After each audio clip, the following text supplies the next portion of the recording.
톨스토이라는 유명한 작가가 있죠. 그 작가가 쓴 단편 소설 중에 사람에게는 얼마만큼의 땅이 필요한가라는 제목의 소설이 있습니다. 그 소설의 주인공은 다음이라는 사람이었는데 이 사람은 땅을 많이 소유하는 것이 이 사람의 삶의 목적이었습니다. 근데 어느 마을에 다다랐는데 그 마을의 촌장이 당신이 아침부터 저녁까지 걷는 그 땅을 당신에게 주겠다는 약속을 하게 됩니다. 그래서 이 바움은 아침 일찍부터 물과 또 먹을 음식을 준비해가지고 걷기 시작했습니다. 근데 걷다 보니까 날씨가 너무 더워도 이 땅을 소유한다는 그 기쁨 때문에 열심히 걸은 것이죠. 쉬지 않고 음식도 싸왔지만 먹지 않고 또 때로는 뛰기도 하면서 열심히 하루 종일 밤 늦도록 걷게 됩니다. 근데 너무 무리를 해서 목적지에 다다르는 순간에 결국은 엎드려지게 되고 죽음을 맞이하게 됩니다.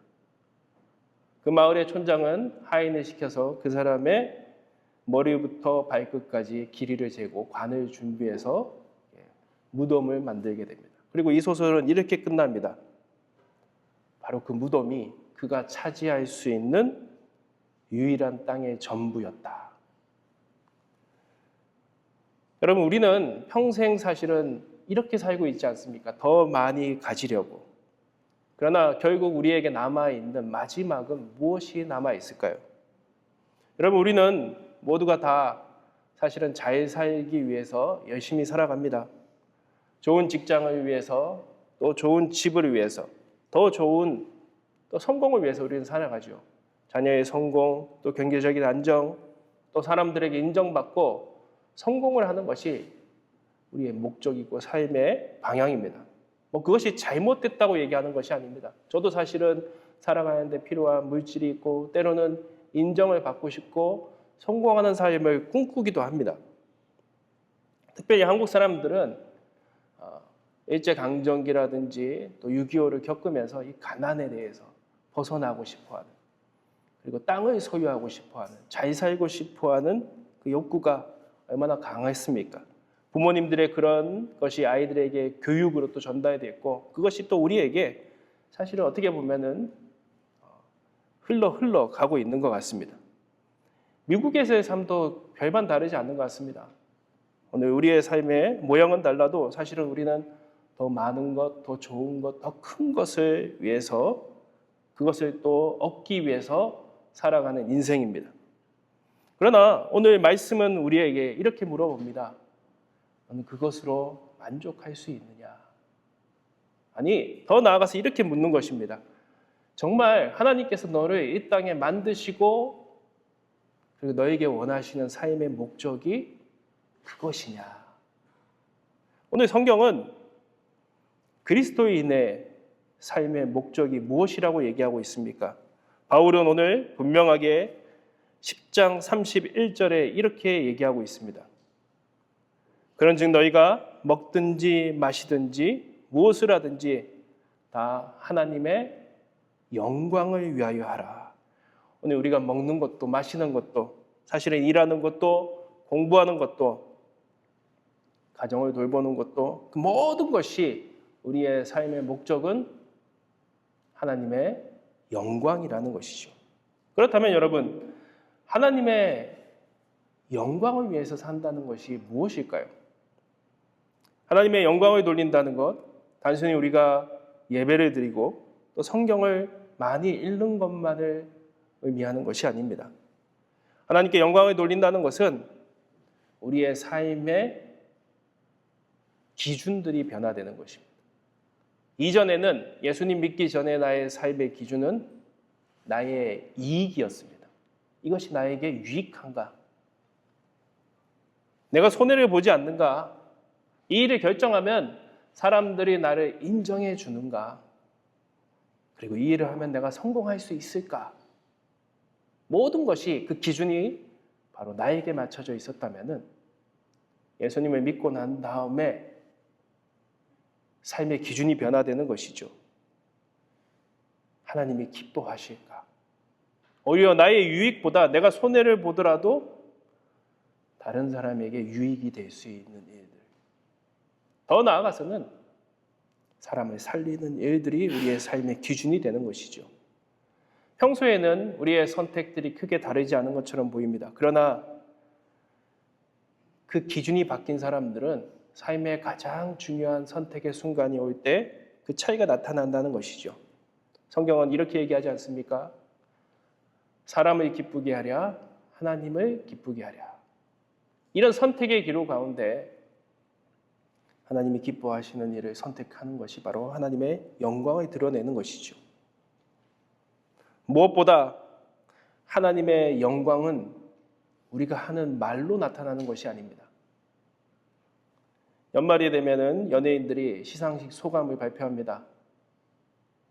특별히 하나님께 영광을 돌린다는 그런 연예인들의 모습을 보면 우리는 감동하지 않습니까? 야, 저렇게 많은 사람들이 지켜보고 또 굉장히 중요한 그 자리에서 어떻게 저런 용기가 있을 수 있을까?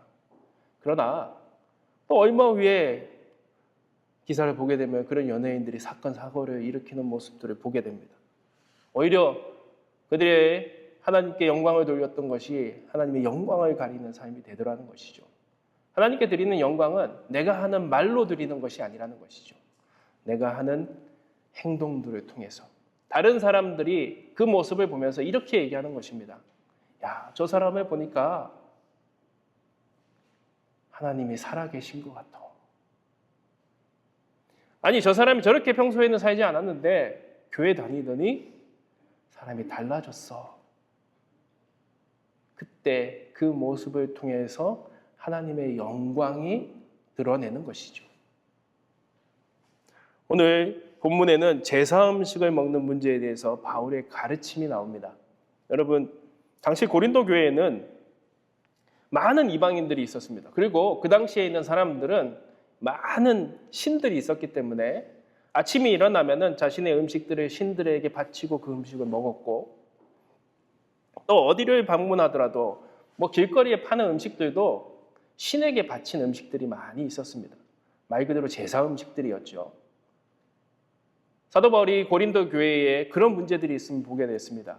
사람들이 어디를 방문하게 되고 길거리에서 음식을 먹는데 제사 음식이기 때문에 교인들이 먹지 않았다는 것이죠.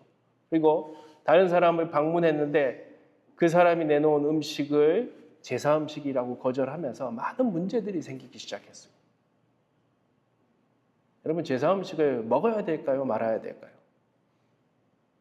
저는 어렸을 때 한국 교회의 그 남쪽 경상도 쪽에, 울산 쪽에 살았던 적이 있습니다. 그쪽에 있는 교회들은 좀 더 엄격한 규율을 가지고 있었어요. 굉장히 구약적인 그 규율을 지키는 교회들이 많이 있었습니다. 그래서 제가 어렸을 때 기억해 보면은 제가 다녔던 교회는 돼지고기를 먹지 못하게 했어요. 성경을 보면 구약에는 뭐 굽이 갈라져 있는 특별히 돼지와 같은 것을 먹지 말라고 하는 율법이 있었거든요. 그 율법을 그대로 지킨 것이죠. 나중에 돼지고기를 이제 먹게 됐을 때 그 얼마나 맛있는 것을 왜 먹지 못하게 했는지, 그리고 주일날 돈도 사용하지 못하게 했어요. 근데 문제가 뭐냐면 버스를 타야 되잖아요. 교회 가려면 버스를 타야 되는지 어떻게 해야 되느냐고 그 목사님에게 물어봤더니 돈을 쓰면 안 된대요. 그 대신에 토큰을 미리 사놓으면 된대요. 그래서 그 토큰을 미리 토요일이라든지 그 전에 사놓고 그것을 사용하면서 이상하다는 생각을 했어요. 아니, 돈은 사용 못하는데 이 토큰은 돈이 아닐까 그러면? 이상하면서도 그런 것들을 지켜나갔던 것이죠. 그런 엄격한 교회를 다녔는데 제사 음식에 대해서는 당연히 엄격했겠죠. 제사 음식은 마귀에게, 사탄에게 드린 음식이니까 절대 먹지 말아야 된다고 얘기를 했습니다. 근데 어느 날 저에게는 이제 형이 한 분 계신데 어렸을 때 그 형과 이제 친구 집을 방문했어요. 그런데 그 어머니가, 친구 어머니가 이제 제사 음식을 저에게 또 형에게 같이 먹으라고 주시는 거예요. 여러분 다 아시지만 제사 음식이 얼마나 맛있습니까? 기름진 음식들이 많잖아요. 귀한 것들을 사실은 제사 음식으로 많이 사용하니까. 근데 얼마나 먹고 싶었겠어요, 저는. 근데 저는 그 교회에서 배웠던 제사 음식은 절대 먹으면 안 된다. 먹으면 벌 받는다는 얘기가 머리에 이렇게 각인돼 있었어요. 먹고 싶었지만 그 제사 음식을 먹지 않았습니다. 근데 저희 형은 갑자기 그 모습을 보더니 잠깐 고민을 하더니 그 제사 음식을 먹는 거예요. 그래서 깜짝 놀랐죠. 형, 그거 먹으면 안 돼. 먹으면 큰일 나. 아, 괜찮아. 그러더니 막 먹기 시작했어요. 한참을 먹는데 저는 내심 속으로 생각했습니다. 아, 무슨 일이 분명히 일어날 거다. 갑자기 뭐 복통을 일으키든지 뭐 토하든지 그럴 거라고 생각했는데 아무 일도 일어나지 않는 거예요. 그러면서 이제 집으로 돌아오는데 제 마음속에 후회가 되더라고요. 나도 먹을 거. 그런데 형은 그 당시에 이제 자전거를 탔습니다. 저는 아직 키가 작고 그래서 자전거를 타지 못했고 형은 어른 자전거를 뭐 자기 한 발로 이렇게 하면서 이렇게 타기 시작했었는데 자기 먼저 집에 가겠다고 자전거를 타고 집에 갔는데 저도 이제 집에 가는 중에 어디서 이상한 소리가 들리기 시작하는 거예요. 신음 소리가 들리기 시작하는 거예요. 그 당시에 이제 뭐 뚝 같은 이제 제방길이 있었는데 그 길이 지름길이었기 때문에 그 길로 이제 집에 가고 있었는데 어둑어둑한데 누군가가 그 고랑에 빠져 있는 거예요. 자전거가 여기에 막 나둥그러져 있고 형이 거기서 막 신음을 하면서 엎어져 있는 모습을 보면서 내심 속으로 생각했습니다. 아, 하나님이 벌을 내리신 것이구나. 제가 어렸을 때 그런 마음은 제사 음식이라는 것은 절대 먹지 말아야 되는 것이다. 그것이 저에게는 어떤 신앙적인 규율과 같은 것이었습니다. 그런데 제가 나중에 이 본문을 읽으면서 깜짝 놀랐어요. 오늘 본문은 사도 바울이 뭐라고 얘기하고 있습니까? 한마디로 얘기하면은 제사 음식을 포함해서 모든 음식을 다 먹을 수 있다고 얘기합니다. 오늘 25절부터 27절의 내용을 간략하게 얘기해 본다면은 시장에서 파는 음식이다. 믿지 않는 사람의 집에서 음식을 대접받을 때에 지나치게 따지거나 양심의 문제를 만들 필요가 없다. 그래서 여러분들 하나님이 모든 것을 다 만들지 않았습니까? 감사함으로 먹으십시오. 이렇게 얘기를 한 거예요. 얼마나 충격을 받았겠습니까? 제사 음식을 먹으면 벌을 받는 것인데 사도 바울은 아니 저보다 더 위대하고 성경에 대해서 훨씬 많은 것을 알고 있고 위대한 사도였던 사도 바울이 이렇게 얘기하니까 저에게는 혼란이 왔죠. 근데 사도 바울은 곧바로 또 이런 얘기도 합니다. 오늘 10장 28절에 보니까 누가 너희에게 이것을 재물이라고 말하거든 알게 한 자와 그 양심을 위하여 먹지 말라. 여러분 먹으라는 말입니까? 먹지 말라는 말입니까? 그 기준이 뭐예요? 그 기준은 내가 아니라는 거예요. 그 기준은 다른 사람이 기준이 된다는 거예요. 혹시라도 어떤 사람이 제사 음식을 내가 먹는데 그 제사 음식을 먹는 모습을 보면서 예를 들어서 저를 목사님 그거 제사 음식이에요. 먹으면 안 돼요. 아니 괜찮아요. 하고 내가 그 제사 음식을 먹어버리면 그 사람이 혹시 마음에 상처를 받거나 또 시험에 들 수도 있지 않겠습니까? 그럴 때는 사도 바울은 뭐라고 얘기하는 거예요? 내가 먹을 수 있는 자유가 있지만 하나님이 나에게 모든 것을 주셨지만 그 사람을 위해서 먹지 말라고 하는 것이죠. 그 기준이 무엇입니까? 사도 바울은 기준을 이렇게 얘기하는 것입니다. 고린도서 10장 23절에 모든 것이 가나 여러분 모든 것을 할 수 있습니다. 여러분에게 자유가 있습니다. 그러나 모든 것이 유익한 것은 아닙니다. 모든 것이 가나 모든 것이 덕을 세우는 것이 아닙니다. 그 기준이 뭐라고요? 덕을 세우는 것. 그리스도를 세우는 것. 다른 사람에게 본이 되는 것. 그래서 내가 모든 것을 할 수 있지만 그것이 기준이 돼야 된다고 얘기하는 것이죠. 더 나아가서 이렇게 얘기합니다. 사도 바울은 오늘 고린도서 10장 13, 14절에 나와 같이 모든 일에 모든 사람을 기쁘게 하여 자신의 유익을 구하지 아니하고 많은 사람의 유익을 구하여 그들로 구원을 받게 하라. 사도 바울은 모든 것을 할 때 그 기준이 다른 사람의 유익을 더 나아가서 그 사람을 구원하기 위한 것이 내 삶의 기준이 되어야 된다고 얘기하는 것이죠. 여러분 바울에게도 당연히 자유가 있지 않았겠습니까? 근데 바울은 스스로 그 자유를 하나님의 영광을 위해서 제약했다는 것이죠. 개인의 자유보다 하나님의 영광이 우선순위가 되어야 된다고 얘기하는 것입니다. 바로 이것이 변화된 삶입니다. 오늘 우리에게도 마찬가지입니다. 모든 것을 할 수 있는 자유가 있습니다. 모든 것을 이룰 수 있는 우리의 삶의 또 목적을 이룰 수 있는 모든 것이 다 허락되어 있는 것이죠. 그러나 하나님을 위해 하나님의 영광이 가려지는 일이라면은, 사람을 세우는 일이 아니라면은, 그 사람을 구원하는 일이 아니라면은 내가 모든 것을 할 수 있지만 스스로 그것을 하지 않는다는 것이죠. 선택의 순간에 나의 유익보다 하나님이 기뻐하시는 것을 선택하는 것. 그게 바로 하나님의 영광을 드러내는 삶이라는 것이죠. 그렇게 하다 보면 때로 우리는 손해를 볼 수 있습니다. 때로는 내 권리를 내려놓아야 될 때도 있습니다. 그러나 사도 바울은 그것보다 중요한 것은 하나님이 기뻐하시는 것, 하나님이 영광이 된다면 그것을 선택하는 것이라고 얘기하는 것이죠. 여러분, 그런 삶의 모범을 보여주신 분이 누구십니까? 바로 예수 그리스도이십니다. 여러분, 예수님께서는 십자가를 지지 않으셔도 됐습니다. 그러나 예수님께서는 십자가를 선택하셨습니다. 근데 예수님이 그 십자가가 감당할 만한 쉬워서 선택한 것이 아니죠. 예수님에게도 그것은 고통이었습니다. 예수님에게도 그것은 수치스러운 일이었습니다. 그 당시 이 십자가형은 가장 잔인하고 악독한 사람들에게 하는 처벌이었다는 것이죠. 예수님도 죽음이 당연히 두려우셨습니다. 왜? 인간의 모습으로 그대로 오셨기 때문입니다. 아마 예수님도 이 십자가를 피하고 싶은 마음이 당연히 있으셨겠죠. 그래서 예수님께서 잡히시던 그 밤에 그 겟셋마네 동산에서 예수님은 밤 늦도록 기도하십니다. 그 예수님의 기도가 무엇이었을까요? 마태복음 26장 39절은 이렇게 말하고 있습니다.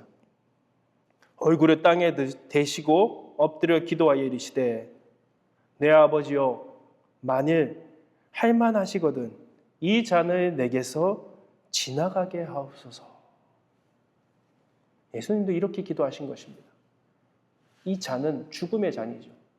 하나님, 이 고통의 잔, 수치의 잔, 이 죽음의 잔이 하실 수만 있다면은 저도 피하고 싶습니다.